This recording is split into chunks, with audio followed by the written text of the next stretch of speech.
नमस्कार बंधुरा शम्पास kitchen with भुरिभोजे आपनादेर सब्बाइके स्वागत। आमार आजकेर रेसिपि चिकेन फ्राइड राइस। ताहले चलुन देखे नेওয়া যাক रेस्टुरेंटेर मतो चिकेन फ्राइड राइस आमरा बाड़ीतेই किभाबे बानाबो। आमी एखाने 200 ग्राम बोनलेस चिकेन भालो करे धुए छोटो छोटो पिस करे केटे निয়েছি। एबारे एर मধ্যে ऐड करे देब 1 टीस्पुन नुन, अर्धेक पातिलेबुर रस, 1 चामच सोया सस, हाफ टीस्पुन गोलमरिच गुঁড়ো, 1 चामच कर्नफ्लावर। एबारे सब किछु चिकेनेर संगे भालो करे मिशिए नेब। सब किछु भालो करे मेशानो हये गेले चिकेनटाके आमी 15 मिनिट रेस्टे राखबो। भात रान्ना करार जोन्नो आमी एकटु जल बसिए दिएछि। एर मধ্যে दिए दिচ্ছি 1 चामच नुन और सामान्य एकटु रिफाइन अয়েল। जलटा फुटছে এই অবস্থায় আমি চালটা দিয়ে দেব। আমি চালটাকে 1 ঘন্টা ভিজিয়ে রেখেছিলাম। প্রথমে ভালো করে ধুয়ে নিয়েছিলাম, তারপর ভিজিয়ে রেখেছিলাম। ভাতটা আমার রান্না করে নেওয়া হয়ে গেছে। আমি একটা ভাত আপনাদেরকে দেখিয়ে দিচ্ছি। দেখুন, এটা হাত দিয়ে এরকম চাপ দিলেই ভেঙে যাচ্ছে। একটু শক্ত শক্ত রাখবেন। এই অবস্থায় ভাতটাকে ফ্যান ঝরিয়ে রাখতে হবে। ততক্ষণে আমি একটা কড়াই বসিয়ে তার মধ্যে দিয়ে দিলাম কিছুটা পরিমাণে রিফাইন অয়েল। তেলটা ভালো করে গরম করে নিয়ে এর মধ্যে আমি চিকেনগুলো দিয়ে দিলাম। চিকেনটাকে 5 মিনিট আমি ভালো করে ভেজে নেব। ভালো করে ভেজে নেওয়া হয়ে গেছে। এবারে আমি চিকেনটাকে অন্য একটা পাত্রে তুলে রেখে দেব। এবারে অন্য একটা কড়াইয়ের মধ্যে আমি কিছুটা পরিমাণে তেল দিয়ে দিলাম। দিয়ে দিচ্ছি দুটো ডিম।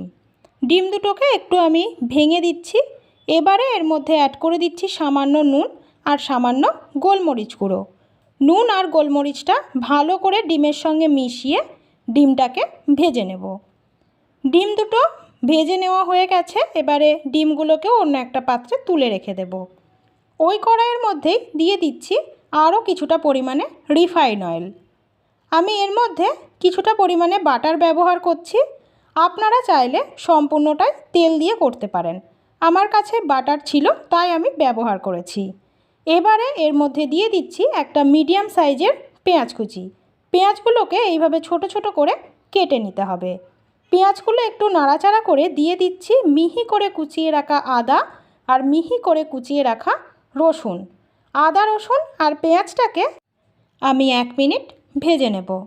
আদা রসুন পেঁয়াজটা 1 মিনিট ভেজে নেওয়ার পর আমি এর মধ্যে অ্যাড করে দিচ্ছি ছোট ছোট করে কেটে রাখা গাজর।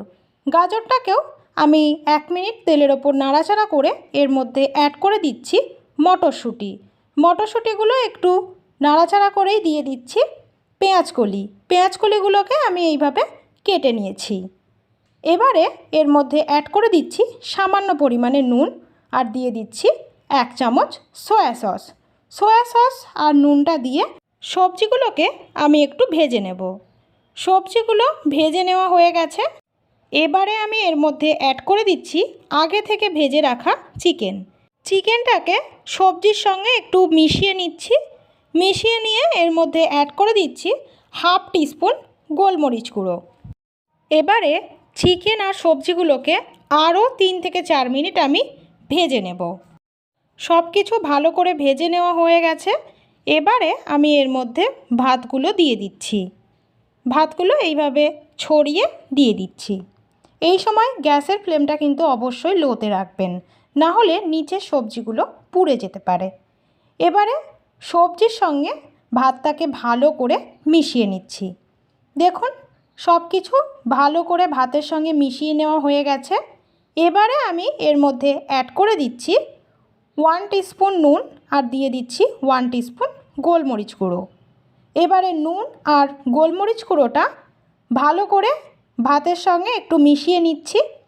খুন্তি দিয়ে বেশি নাড়ার দরকার নেই, এতে করে ভাতগুলো ভেঙে যেতে পারে।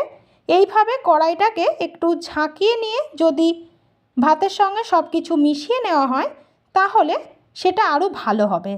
দেখুন, চিকেন ফ্রাইড রাইস একদম রেডি। এবারে আমি এটা সার্ভ করে দেব। আমার ভিডিওটা যদি আপনাদের ভালো লেগে থাকে তাহলে লাইক করুন, কমেন্ট করুন, শেয়ার করুন। আর যে সকল বন্ধুরা এখনও পর্যন্ত আমার চ্যানেলটা সাবস্ক্রাইব করেননি তারা প্লিজ আমার চ্যানেলটা একটু সাবস্ক্রাইব করে দেবেন। আপনারা সব সময় এভাবেই আমার পাশে থাকবেন। সবাই ভালো থাকবেন, সুস্থ থাকবেন। নমস্কার।